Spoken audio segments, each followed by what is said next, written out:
Water is one of the most needed and powerful resources on Earth. We need it every day, whether it's for drinking, cleaning, or making products. But it also has intense power that can destroy buildings, nature, and put people in harm's way.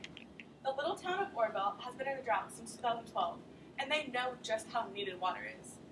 But this January, Oroville found out just how powerful water can be as well. What started out as a small discoloration on the Oroville Dam spillway turned out to be a huge hole, causing a flood scare and the evacuation of at least 4 towns. On January 27th, a discoloration became visible. No one thought too much about it, but soon enough, it became apparent that it was much more than what it seemed to be. 12 days later, a hole appeared where the discoloration was. The concrete had broken, and with water still coming down the spillway, it was continuously becoming worse. The rain and the water coming down from the mountains from all the snow this winter gave the Department of Water Resources, otherwise known as DWR, no choice but to continue releasing water down the spillway. However, they did have to cut back greatly. But this caused a whole other problem. Not enough water was being released from the lake. As the lake continued to fill faster than the water could be released, the water level rose closer and closer to the top. This forced DWR to release as much water as they could, even with the hole in the middle of the spillway. However, it was too late. This wasn't enough. This caused the emergency spillway to come into the picture. The dam was built in 1967, and this was the first time the emergency spillway was going to be used. This was a big concern.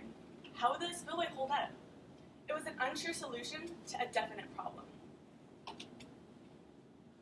On February 11th, water began to go over the emergency spillway, and there was no way to control how much water was being released. Because of the uncontrolled water, erosion of the spillway threatened to undermine and collapse the only thing holding back an incredible amount of water. This would put the whole town in danger.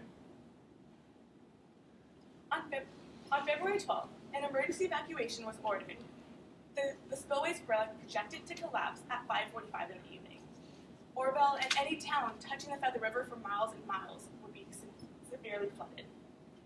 This caused people to pack up their most valuable items and leave their homes, not knowing what they would return to.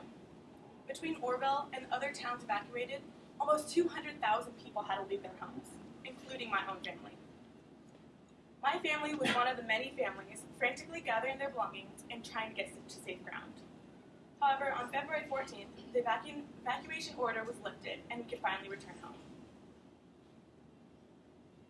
After the water stopped overflowing and all the chaos calmed, the damage became more evident.